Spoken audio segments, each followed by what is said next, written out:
सरकार में मंत्रिमंडल के मेरे वरिष्ठ सहयोगी, उप मुख्यमंत्री द्वय श्री केशव प्रसाद मौर्य जी, श्री ब्रजेश पाठक जी, प्रदेश के संसदीय कार्य और वित्त मंत्री श्री सुरेश कुमार खन्ना जी, अध्यक्ष उत्तर प्रदेश राज्य विधि आयोग न्यायमूर्ति डॉक्टर श्री प्रदीप कुमार श्रीवास्तव जी, अध्यक्ष उत्तर प्रदेश अनुसूचित जाति एवं जनजाति आयोग श्री बैजनाथ रावत जी, प्रदेश के मुख्य सचिव श्री मनोज कुमार सिंह जी, प्रमुख सचिव संसदीय कार्य श्री जयदीप सिंह जी, प्रदेश सरकार के हमारे सभी मंत्रिमंडल के सहयोगी गण, माननीय जनप्रतिनिधिगण, प्रदेश भर से आज के इस समारोह के साथ जुड़े हुए सभी माननीय जनप्रतिनिधि और उपस्थित महानुभाव और उपस्थित प्यारे बच्चों, मैं सबसे पहले पूरे प्रदेश वासियों को संविधान दिवस की हृदय से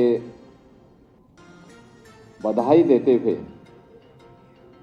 भारत के संविधान निर्माताओं, स्वाधीनता संग्राम सेनानियों को कोटि कोटि नमन करते हुए विनम्र श्रद्धांजलि अर्पित करता हूं। विशेष रूप से भारत के संविधान के वास्तुकार बाबा साहब डॉक्टर भीमराव अंबेडकर जी को, जिन्होंने भारत के संविधान को भारत के अनुरूप बना करके दुनिया के सबसे विस्तृत संविधान के माध्यम से आज ही के दिन 1949 में एक भारत श्रेष्ठ भारत की आधारशिला को पुख्ता कर दिया था। हम सब जानते हैं कि 15 अगस्त 1947 को देश आजाद होता है, लेकिन आजादी के पहले 1946 में भारत के स्वाधीनता संग्राम सेनानियों की मांग के अनुरूप कैबिनेट मिशन के सामने जब भारत ने अपना प्रतिवेदन रखा और हमारे स्वतंत्रता संग्राम सेनानियों ने अपना प्रतिवेदन रखा था, तो उन्होंने अपने देश के लिए एक स्वतंत्र संविधान सभा गठन करने की मांग की थी। 1946 में संविधान सभा के चुनाव और संविधान सभा के गठन के बाद पहली बैठक 9 दिसंबर को होती है और 11 दिसंबर 1946 को डॉक्टर राजेंद्र प्रसाद जी पहली बैठक की अध्यक्षता श्री सत्येंद्र नारायण सिन्हा जी ने की थी, जो संविधान सभा के सबसे वरिष्ठतम सदस्य थे। और उस सभा में डॉक्टर राजेंद्र प्रसाद जी को 11 दिसंबर 1946 को भारत के संविधान सभा के अध्यक्ष के रूप में उनका चयन होता है और फिर इसके बाद एक कार्यक्रम आगे बढ़ते हैं। फिर संविधान की जो 13 समितियां बनी थी, उनमें जो महत्वपूर्ण समिति थी ड्राफ्टिंग कमेटी, जिन्हें संविधान के वास्तुकार के रूप में भारत का संविधान कैसे होना है, कितनी धाराएं होंगी, कितने अनुच्छेद होंगे, क्या क्या इसमें बंद और उपबंद होंगे, इन सभी बातों को समाहित करने की दिशा में जिस कमेटी को कार्य करना था, वह दायित्व दिया गया भारत माता के महान सपूत भारत रत्न डॉक्टर भीमराव अंबेडकर जी को, जिसे उन्होंने बखूबी निभाया। अनेक सत्र इस दौरान संविधान सभा के हुए और भारत के संविधान के अलग अलग सत्रों के माध्यम से अलग अलग मुद्दों पर अलग अलग भारत की जनता के अनुरूप न्याय, समता और बंधुता के लक्ष्य को प्राप्त करने के लिए क्या कुछ हो सकता है, इसके लिए अनेक सत्रों के माध्यम से जो निचोड़ आया, कभी आप देखेंगे 10 वॉल्यूम में भारत के संविधान सभा में हुई विभिन्न बहसों पर कितनी सार्थक बहस है। आज भी वह हमारी विधायिका के लिए, हमारी न्यायपालिका के लिए और हमारी कार्यपालिका के लिए एक मार्गदर्शिका के रूप में वे डिबेट हम सबका मार्गदर्शन करते हैं। और हम लोग चाहेंगे कि वास्तव में भारत के संविधान सभा के माध्यम से जो डिबेट हुई है, हर संस्थान में ये डिबेट होनी चाहिए। आपको उसमें मुद्दे मिलेंगे, तथ्य मिलेंगे, भारत की यात्रा के बारे में एक जीवन दर्शन को जानने और सीखने का एक अवसर आपको प्राप्त होगा। और अंततः उसका निचोड़ जो डिबेट हुई है, वे डिबेट मूल रूप से नहीं, उसका एक निचोड़ जो लेके आना था वह भारत के संविधान के रूप में बाबा साहब भीमराव अंबेडकर जी ने देश को दिया। 26 नवंबर 1949 को संविधान सभा ने संविधान अंगीकार किया और 26 जनवरी 1950 को भारत ने अपना संविधान लागू किया। ये हमारा सौभाग्य है कि भारत की स्वाधीनता के अमृत काल में हम भारत के संविधान के अमृत महोत्सव वर्ष का शुभारंभ कर रहे हैं। और ये अमृत महोत्सव वर्ष भारत के संविधान की दृष्टि से अत्यंत महत्वपूर्ण वर्ष है। यहां पे केवल नागरिक अधिकार की ही बात नहीं होनी है, बल्कि प्रधानमंत्री से नरेंद्र मोदी जी जिनके प्रयास से, जिनके दूरदर्शिता के कारण आज हम संविधान सभा का दिवस के इस आयोजन के साथ सहभागी बन रहे हैं, जिसे उन्होंने आज से 10 वर्ष पहले पूरे देशवासियों को कहा था, जब उन्होंने बाबा साहब भीमराव अंबेडकर के भव्य स्मारक के बनाने के कार्यक्रम का शुभारंभ किया था। तब उन्होंने कहा था कि समय आ गया है जब हम भारत के संविधान दिवस को भी एक सार्वजनिक महत्व का दिवस मान करके इस आयोजन को पूरी भव्यता के साथ आयोजित करना सीखें।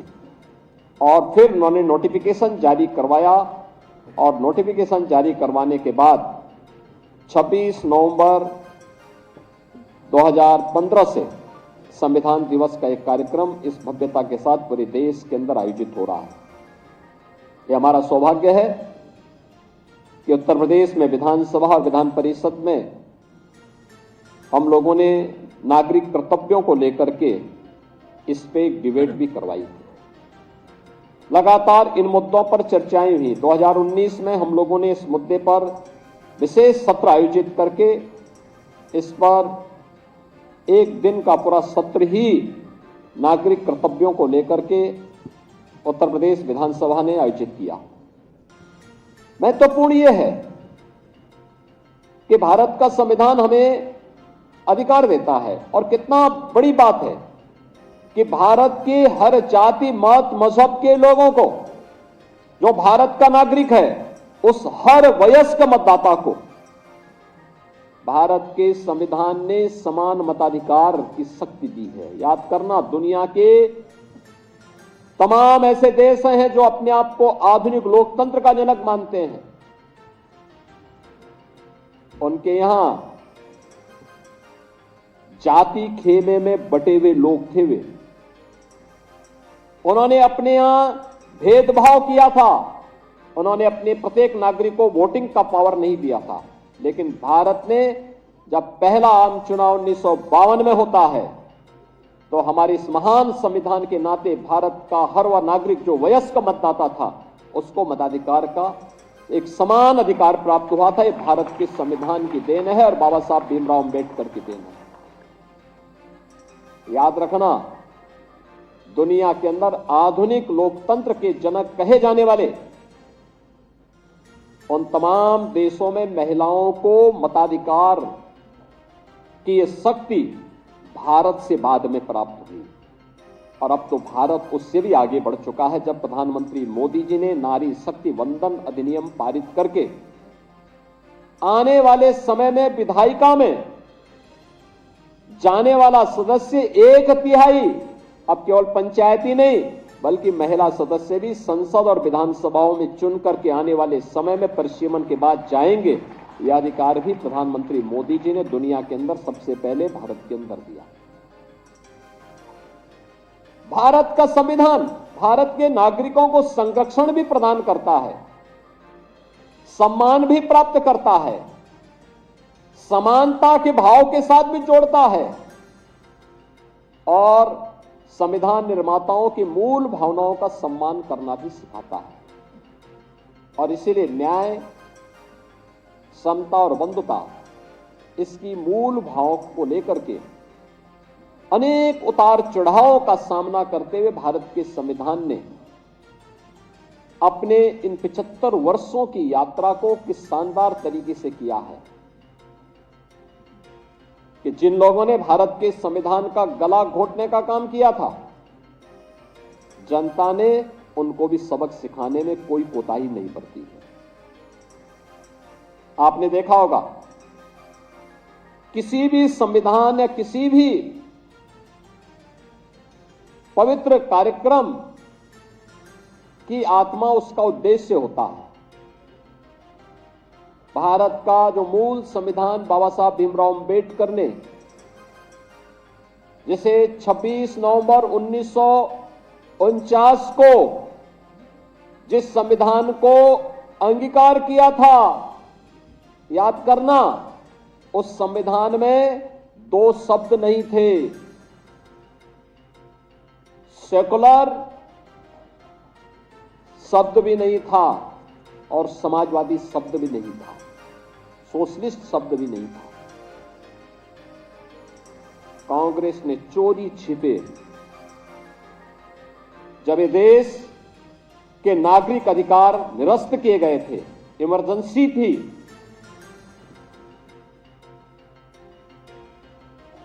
तब इन 2 शब्दों को भारत के संविधान में डाल करके भारत के संविधान की आत्मा के गले को घोटने का काम कांग्रेस ने किया था। और इसीलिए जो लोग देश की जनता को गुमराह करते हैं,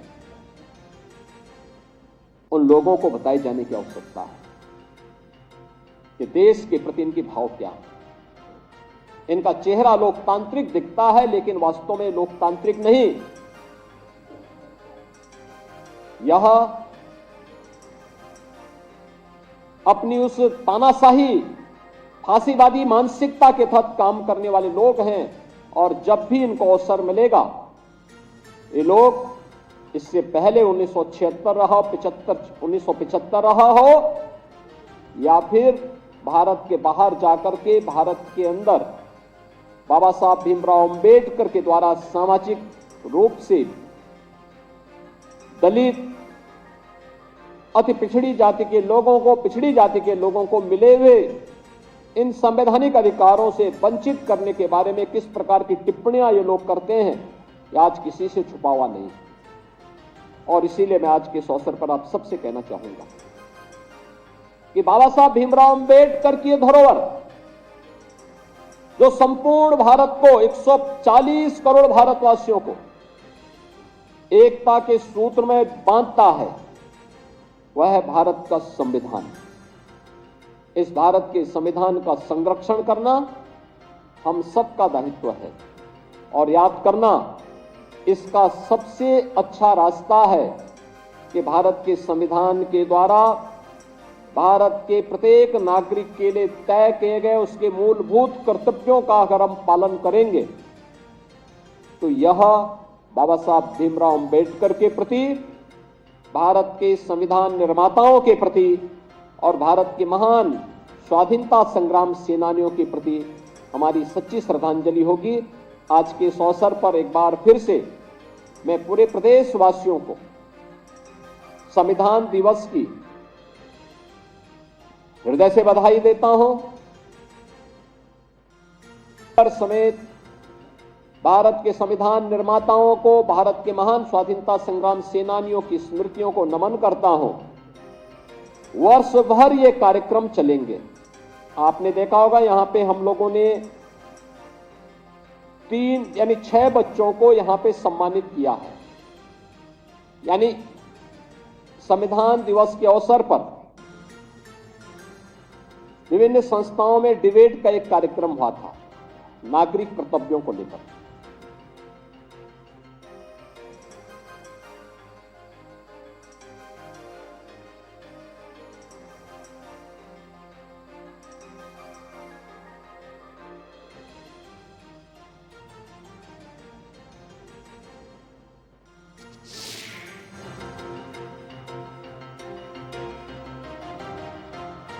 दिवस पर कार्यक्रम का आयोजन किया गया, जिसमें अभी आप मुख्यमंत्री योगी आदित्यनाथ को सुन रहे थे। तमाम बड़ी बातें उन्होंने कही है संविधान दिवस को लेकर। तो लोक भवन में कार्यक्रम आयोजन किया गया। संविधान दिवस पर सीएम योगी ने शपथ दिलाई है। ये तस्वीरें भी आप देख सकते हैं। मुख्यमंत्री योगी आदित्यनाथ देखिए इस वक्त लोक भवन में मौजूद है।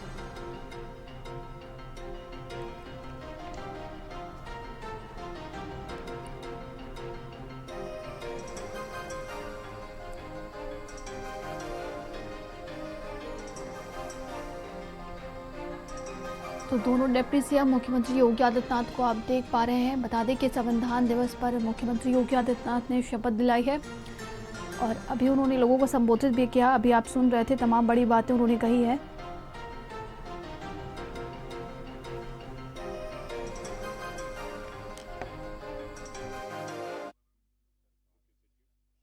मनोज कुमार सिंह जी।